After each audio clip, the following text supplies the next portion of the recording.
If this story inspired you or reminded you of your own journey, don't forget to like the video, subscribe to the channel, and hit the notification bell so you never miss a story about strength, growth, and quiet triumph. We share real experiences of people who refused to settle and found their power. Drop a comment below and tell us, when did you finally choose yourself? Your story matters, and your voice might be exactly what someone else needs to hear today. Join our community, and let's remind the world, we are never too old or too late to rise. You're already overpaid for what you do here, Lacey. I'm sitting in his Denver office, holding a printed spreadsheet of salary comparisons I spent 3 hours compiling. My hands are trembling because I hate conflict. I hate asking for anything. But after weeks of working up the nerve, I finally asked for a $12,000 raise. $12,000. That's $1,000 a month. Enough to cover groceries, student loans, and maybe a weekend trip to see my parents. Instead, Alan Merrick, my manager of 5 years at North Range Metrics, leans back in his $1,800 leather chair and laughs. Not a snort. Not a polite chuckle. A full laugh, like I just pitched a sitcom. Seriously? Where did you even get these numbers? Glassdoor? Pay scale? Those sites are garbage, he says, waving the papers like they're Monopoly money. You're a data analyst, Lacey. You're not running this company. Except, in many ways, I kind of am. But we'll get to that. My name is Lacey Tran. I'm 34 years old, and I've been slowly burning out at North Range for 5 years. We're a mid-size analytics firm that supports logistics companies across the Western U.S., and I'm not just good at my job, I'm essential. Clients bypass project managers and email me directly because they know I'll fix the problem. But here I am, watching my boss laugh at me like asking to be paid market value is some sort of comedy act. The market rate for someone with my experience and certifications is between $82,000 and $90,000. I'm currently making $64,000. I say this aloud, reading directly from the document I printed, because I can't think clearly. I'm too angry. Too humiliated. Market rate? Alan repeats, like I just spoke Swahili. Lacey, you need to understand. We're not some flashy startup with venture capital. We're a family business. Family business. That phrase makes my skin crawl. North Range was started by his father in 1993. Yes, his cousin runs HR. His wife handles vendor contracts. But we have 56 employees and clients like FedEx and the Colorado Department of Transportation. This isn't a basement side hustle. I haven't had a real raise in 3 years, I say, carefully. Cost of living bumps don't count. You were promoted to senior analyst a year and a half ago, Alan replies. That came with a 2.5% raise. I feel heat rising in my cheeks. Alan, I trained the last 4 people you hired. I took over the Thompson account when Michelle left. I rebuilt the forecasting dashboard when the server crashed in January. You did your job, he snaps. The laughter's gone now, replaced by something sharper. Look, everyone wants more money. But you're 34. You live alone in a downtown apartment. You're not exactly supporting a household here. And there it is, the part that makes me want to throw a chair through his frosted glass wall. What does my personal life have to do with the value of my work? Why does not having children mean I deserve less? That's not really relevant to my performance, I manage to say. It's completely relevant, he counters. You don't have the same financial pressures as some of your coworkers. That's just reality. And in that moment, something snaps. Not loudly. Just a quiet break, like a frayed wire giving way after too much strain. Alan says Emily Robinson has twins and a mortgage. Ben Harper is planning his wedding next spring. They've got serious financial responsibilities. Emily, who I've subbed in for during both her maternity leaves, and who still loops me into emails because she can't figure out how to format basic Excel formulas. Ben, who clocks out for 2-hour lunch breaks and then pings me at 9:15 p.m. asking for help interpreting a dashboard I built 6 months ago. I should stand up. Thank him for his time. Walk out with whatever shred of dignity I've managed to preserve. Instead, I stay frozen in that chair, gripping my salary printout like it might protect me from how deeply humiliated I feel. Lacey, you're dependable. You're smart. We count on you. But asking for a 19% raise, it's just not realistic, Alan says, his voice softening slightly. We can revisit this next year. Next year. Always next year. I rise slowly, legs shaky like I've just walked out of a courtroom that didn't go my way. Thanks for your time, I murmur. Don't look so down, he replies with an almost cheerful smile. You've got time. You'll grow into something more. Back at my cubicle, same one I've sat in for 4 years, I stare at the jam-prone office printer beside me and the break room across the aisle where people can casually glance at my screen. It's a corner spot, far from the glass offices new hires get after 6 months. I've trained most of them. Jennifer from HR gives me a wave and a faintly sympathetic smile. It makes me wonder if the outcome of this meeting was already common knowledge. If there was some internal betting pool on how long it would take Alan to crush my confidence. I try to concentrate on the Wilcox freight report that's due tomorrow. But all I can hear is his voice echoing in my head, "You're already overpaid." The way he said it, offhand, casual, as if I'd been deluded to think otherwise. As if I should have known my place and stayed quiet. My phone buzzes with a message from my sister. How did it go? I don't answer. Because here's what no one tells you about staying in one place too long. You begin to accept their version of your value. It creeps in slowly, like rust on metal. You start thinking maybe you are replaceable. Maybe asking for more is selfish. Maybe just having a job is enough. But that night, I go home to my overpriced one-bedroom apartment, the one that supposedly disqualifies me from needing better pay, and I finally do what I've put off for too long. I update my LinkedIn profile. Not out of anger. Not because I'm plotting payback. But because I'm exhausted. Exhausted from pretending I'm okay with crumbs while others feast. It takes me 3 hours to revise everything. Work history, accomplishments, skills. But seeing it all written out? It jolts me awake. I've managed over $2 million in client accounts. I built the dashboard that won us the Reynolds Logistics deal. I've trained more people than I can count, most of whom now outrank me. I code fluently in Python, SQL, R, and Tableau. I have a master's from the University of Denver in applied statistics. On paper, I look impressive. I check the Open to Work box and close my laptop. The next morning, there are 11 new messages waiting for me. 11. I sip burnt office coffee, open the Morrison spreadsheet out of habit, and quietly begin reading the messages that will change my life. But in truth, I'm barely pretending to work. I'm skimming one message after another, emails from recruiters and hiring managers who clearly believe I'm worth far more than I've been told. Hi Lacey, one reads, I came across your profile and was impressed by your background in operations forecasting and predictive analytics.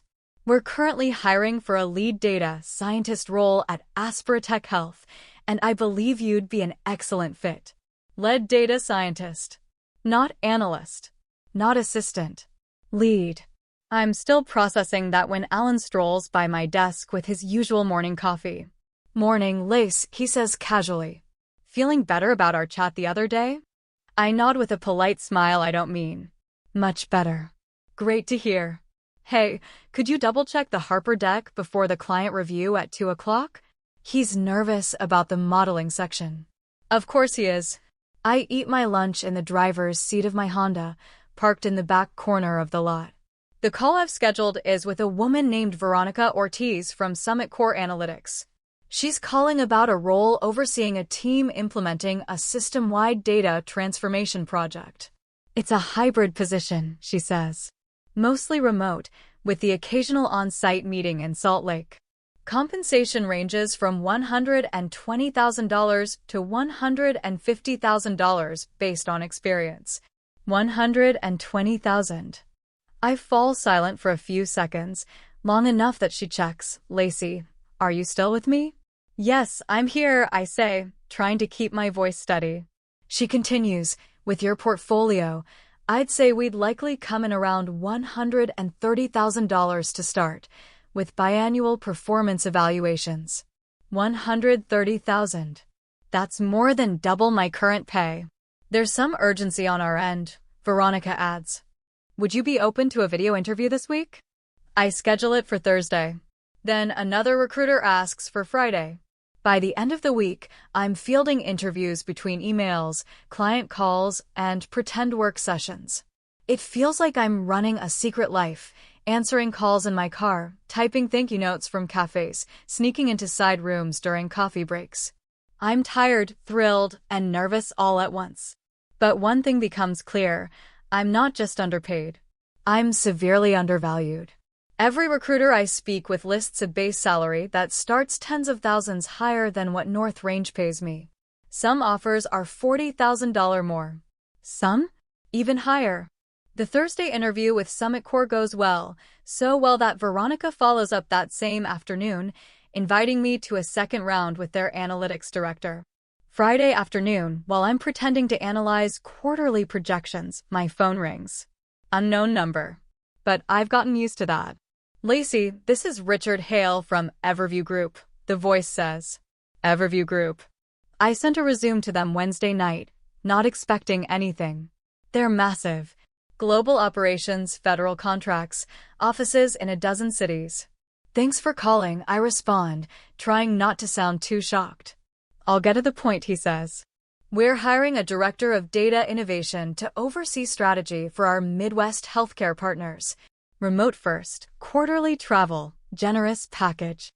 I've reviewed your work and believe you're exactly what we need. Director. I've never even led a team formally. The role pays a base of $240,000, he says, plus annual incentives that usually land between 15 to 20%. There are stock options, full benefits, and a home office stipend. $240,000. I'm standing outside our building, watching commuters pass by with coffee cups and headphones, wondering how long I've let myself believe I was lucky just to have a job. And now someone's telling me I'm worth almost 4 times that? Yes, I finally say. I'm interested. Monday morning arrives too fast, but I'm up before sunrise anyway. I don't need an alarm. I've barely slept. The offer letters are still open on my laptop, one from Summit Core for $135,000 and the other from Everview Group for $240,000 plus bonuses and equity. I keep rereading them like they might vanish if I don't keep looking. I head to the office early, my mind rehearsing every possible way to start the conversation. I've never quit a job before, not like this. Not because I was finally choosing myself. By 8:20, the building's mostly empty, except for a few early birds and whoever forgot to log off Friday. Alan usually walks in with his usual breakfast sandwich and sports section by 8:30. At 8:45, I knock lightly on his office door. Got a sec? Sure, he says without looking up. Give me 1 minute. I step in and close the door behind me. My resignation letter is printed and folded in my hand, crisp and deliberate. I sit across from his desk, the same spot where he laughed at me 10 days ago. Alan, I'm giving formal notice, I say, steady and calm. My last day will be the 26th. He stops typing, slowly lifts his eyes. Wait, what? I've accepted another position, I continue. It's time for me to move on. Is this about the raise discussion? He asks, voice tight. I shake my head. It's about the realization that I've been limiting myself. I've received offers that reflect my experience and value. There's a long silence. I can hear the hum of the copier in the hallway and someone pouring coffee 2 desks over. Well, he says finally, leaning back. Maybe there's something we can put together. Let me talk to corporate. What kind of number are we talking here? 75? 80? And there it is. 2 weeks ago, I might have said yes. Might have taken the bait just to feel seen. But now? I've already signed with the new company, I say. It's not about a counter. He blinks. You're serious. I am. His expression shifts from surprise to calculating. Lacey, we're about to launch the second phase of the logistics platform. You're key to that. No one else has your level of insight into the model. I left behind detailed documentation, I say. I'm not talking about documentation, he says, voice firm. I'm talking about knowledge. Experience. You've been the glue holding that project together. And now he sees it, the cost of underestimating someone because they didn't complain loudly or fight for credit. Later that afternoon, I start compiling transition notes. Every project, every dashboard, every workflow I've streamlined is laid out cleanly for whoever inherits my workload. Jennifer from HR stops by quietly. Hey, she says. Heard you're leaving. That true? I nod. Well, she sighs. Honestly, I'm not surprised. You've been carrying a lot more than your title suggests. I know, I say with a small smile. But it took me too long to see it. That night, I walk into my apartment with a strange weight lifted. I'm not afraid anymore. I'm not wondering if I'm asking too much. I know my worth. I believed it long enough for someone else to believe it too, and back it up with 6 figures and a leadership title. This isn't just about a better job. It's about no longer waiting for permission to rise. Emily is once again fumbling through a call, trying to explain a delay in a client's data packet. Across the aisle, Ben is scrolling through tea times for the weekend. I slip into my chair, open a blank spreadsheet, and for the first time in years, I really look at this place. Every fluorescent light, every chipped corner on the desk, every small way I let myself be made smaller. This company built its reputation on the systems I created, the clients I salvaged, the reports I fixed last minute. And yet they made just enough room for me to stay, without ever making room for me to grow. But this ends now. I've got not one but 2 solid offers, both far beyond what I ever imagined I'd be worth on paper. I don't need to fantasize about walking away anymore. It's real. The only decision left is which door to walk through. Over the weekend, I live in this strange state of disbelief. I reread both offers so many times I could recite them from memory. Summit Core is offering $135,000, full flexibility, and a chance to build something new. Everview Group? $240,000 plus bonuses, equity, 5 weeks of vacation, and a director's title. It's not just more than what I make, it's more than my entire family has ever earned combined. Still, part of me keeps waiting for the floor to collapse. For someone to email and say, sorry, we meant to send that to someone else. Because women like me don't get these offers. Except now, I guess we do. Monday morning, I'm up by 5, despite my alarm being set for later. My brain's on a loop. How do I say it? What if I mess this up? What if I start to doubt myself again? I arrive before most of the team. It's quiet, just the hum of machines powering on and someone coughing near the back hallway. I open a blank document and start typing. Dear Alan, please accept this letter as formal notice of my resignation. Delete. Mr. Merrick, I am writing to inform you that I will be leaving North Range. Delete. To whom it may concern. I'm done letting you determine what I'm worth. I settle on something short, professional. Final. At 8:30 sharp, Alan enters like clockwork, Starbucks cup in hand, newspaper folded under one arm, as if the day ahead is just another routine Monday. He always starts with the headlines before checking his inbox, then does his usual lap of motivational visits. I wait 20 minutes, then walk across the hall. My resignation letter is in my hand, no longer a draft but a decision. Hey Alan, do you have a few? Sure, he says, waving me in without even glancing up. Let me guess, something about the logistics dashboard? I sit across from him, same spot where he once laughed at my raise request. Actually, I need to talk to you about something else. That makes him look up. I'm handing in my notice. My last day will be 2 weeks from Friday. He freezes. For a full half-minute, he just stares. You're leaving, he says finally. What brought this on? Did someone say something to you? And suddenly, this is the moment I didn't know I was preparing for, the chance to name the quiet erosion of my worth, to say out loud what I've kept buried for years. But I don't need to list the reasons. Not today. I've accepted another opportunity that better reflects my experience and contributions. This is the part one didn't realize I'd been waiting for, the point where I get to say it clearly, without apology. I've accepted a role with a company that recognizes what I bring to the table, I say calmly. Alan raises an eyebrow. If this is about our chat last week. It's not about the meeting, I cut in. It's about what came after. Or what didn't. He sinks back in his leather chair, and I can see the wheels turning.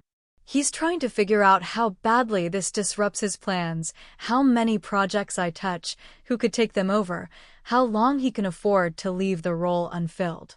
Then his tone shifts. All right, maybe there's room to work something out. What kind of offer are we talking about? I'm sure we can get close. 2 weeks ago, those words might have made my heart race. Today, they feel like a stale rerun of a show I've outgrown. We're not even in the same range, I reply. Try me, he says. What are they giving you? 10 grand more? 15. He still doesn't get it. 20? 30? Come on, Lacey, help me out here. I can't counter if I don't know what I'm up against. I'm not looking for a counter, Alan. I've already accepted. That's when his face changes. It finally clicks. I'm not here to negotiate. I'm here to leave. You're really doing this, he says quietly. Yes, I am. Who's the employer? I'd rather not name them until everything's signed and formalized. Is it one of our competitors? You're aware of the non-compete clause, right? And there it is. The subtle shift from flattery to pressure. I've read my agreement, I tell him. Which is only partially true, I skimmed it. But I know he hasn't looked at it in years either. Lacey, I'm just saying, you've got a stable situation here. Familiar environment. Safe path. You know everyone. Starting over somewhere else isn't always what it seems. He's trying the safe play card. The let's not risk it approach. The same one they used every time I asked for more. I understand, I say. But I've already made the call. There's a pause. Then, suddenly, urgency. What if we re-examine your pay now? I know we said to revisit next year, but if it's about timing. Of course. Now, when I'm walking out the door, suddenly there's room in the budget. It's not just about compensation. I've made peace with this decision. My last day is the 26th. I stand, ready to leave, but he keeps talking. Just think about it over lunch, all right? No rush. We can make adjustments. But I've already thought about it for years. And walking back to my desk, I feel something I haven't felt in a long time, relief. I actually did it. The news spreads fast. By Tuesday, half the office knows. By Wednesday, people I barely speak to are asking where I'm going. Emily corners me by the vending machine. You're leaving? No way. Where to? Some fancy consulting gig? Remote. Yeah, fully remote. Wow, I'm jealous. I've been asking to work from home 1 day a week since February. She laughs, but there's tension behind it, that same mixture of envy and confusion I used to feel when others escaped. Now it's my turn. And for once, I'm not explaining myself. So, what's the salary like? Emily asks, lowering her voice like we're trading classified intel over stale coffee. Lately, everyone's been asking. It's not just curiosity. It's like they know this isn't just a step sideways, that I'm leaving for something that changes the game. It's a great opportunity, I reply, choosing my words carefully. But is it, like, a major jump? I've been thinking about putting out feelers, but I don't want to go through all that if it's not going to be worth it. I want to say yes. I want to tell her that I've had companies quote me numbers that make our paychecks here look like starter stipends. That somewhere out there, employers do exist who recognize your worth without waiting for a resignation letter to trigger a raise. But I don't say that. Part of me doesn't want to come off arrogant. And the other part? The one that's still a little afraid no one would believe me? That part stays quiet. Thursday rolls around, and Alan appears at my desk again. You free for a few minutes? He asks. Back in his office, he closes the door behind us. This time, there's a tension in his movements I haven't seen before. Like he's trying not to tip his hand too early. I've been thinking about our conversation Monday, he starts. I spoke with upper management, and we can adjust your salary. We're willing to move you to $75,000. Also, we'll push your promotion through. You lead a small team, have your own office. He's presenting it like a prize. Like he's handing me something golden. But all I hear is what I asked for 2 months ago. What I was told was unrealistic. A $13,000 increase. 1,000 more than the original number I spent weeks agonizing over asking for. Back then, it would have felt like I'd won. Now, it feels too little, too late. I appreciate the offer, I say evenly, but I've already committed elsewhere. You already signed something? No. But I gave them my word. He leans forward. Verbal agreements aren't binding. Look, what if we went higher? Say $80,000? That's nearly a third more than your current rate. Still short of even the lowest offer I've received. This isn't about chasing money anymore. Well, not only about that. It's about integrity, recognition, and the realization that they only see my value once I'm out the door. Is there anything we can do to keep you? He asks. And that's when it hits me, Alan is nervous. Actually worried. He's done the math. He knows I hold the keys to projects no one else fully understands. That if I leave, it's not just my desk that goes empty. It's institutional knowledge, client relationships, technical systems. Things he took for granted. No, I reply. My last day is tomorrow. That Friday, I spend most of the day assembling transition packets. 7 hours of documentation, instructions, annotated spreadsheets, and handoff emails. It's only then that I see just how much I've been managing. I've touched every system, every client report, every training guide. Of course he panicked. At 5 p.m., I start boxing up my things. One plant, a couple of framed photos, my favorite coffee mug, a stapler I paid for myself because I got tired of fighting with the office supply budget. It all fits in one small cardboard box. Alan leans against his doorframe as I prepare to leave. You really sure about this, Lacey? I'm sure. Well, if things don't work out, you've always got a place here. Thanks, I say politely. I don't mean it. Some bridges aren't meant to be walked twice. At 5:47 p.m., I leave North Range behind. And I don't look back. I left the building on a Friday afternoon with a single box in hand, but it felt like I was carrying something much heavier, the closing chapter of a life I'd outgrown. By Monday, I was stepping into something entirely new. At Everview Group, the onboarding process was structured and thoughtful.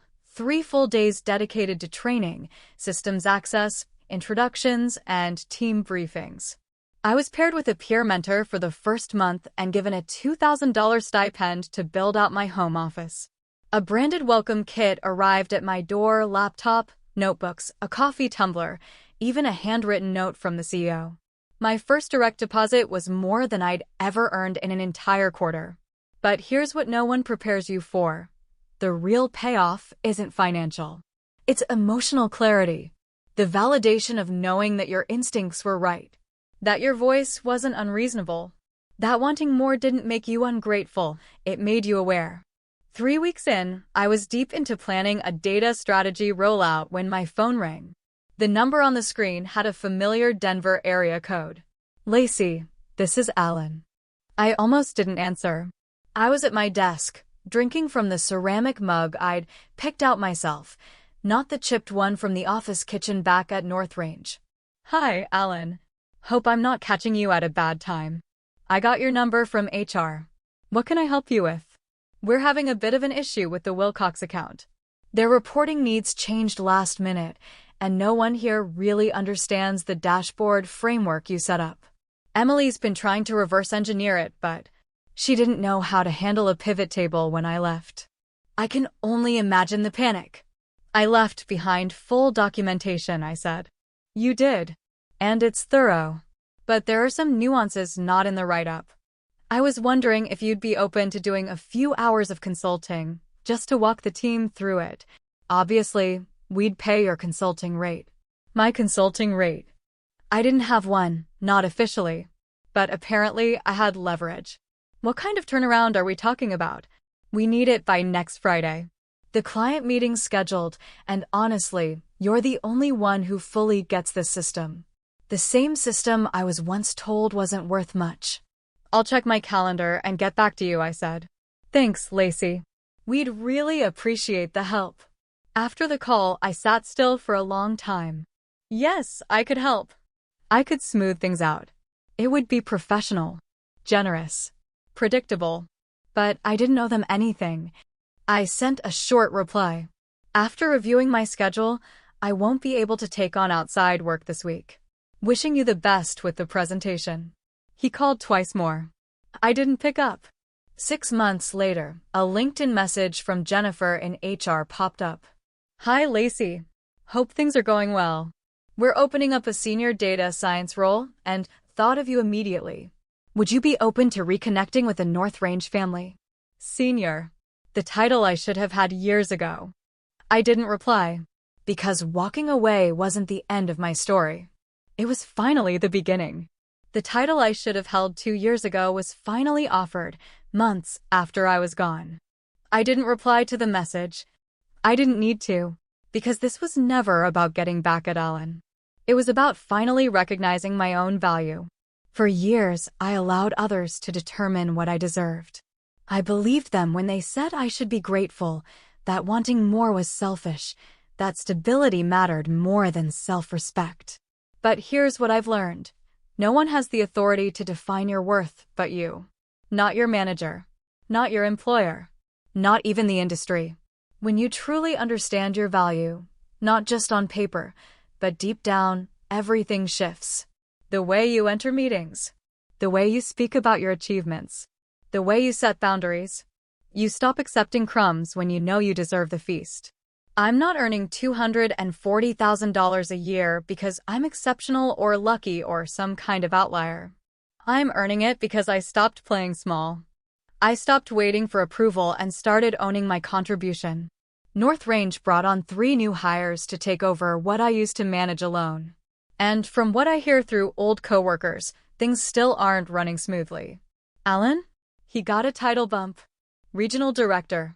But apparently, that division's metrics have tanked since I left. Turns out, the systems I built didn't come with a manual, and the person who understood them best isn't taking his calls anymore. Sometimes, the strongest form of closure isn't confrontation. It's success. It's knowing you walked away with your head high and never needed to look back. If this story resonated with you, hit the like button and subscribe to the channel. And tell me in the comments, what was the moment you realized you were worth more? When did you stop settling? Because here's the truth. You are not too late. You are not too old. And you are absolutely not asking for too much. Once you believe that, everything starts to open up.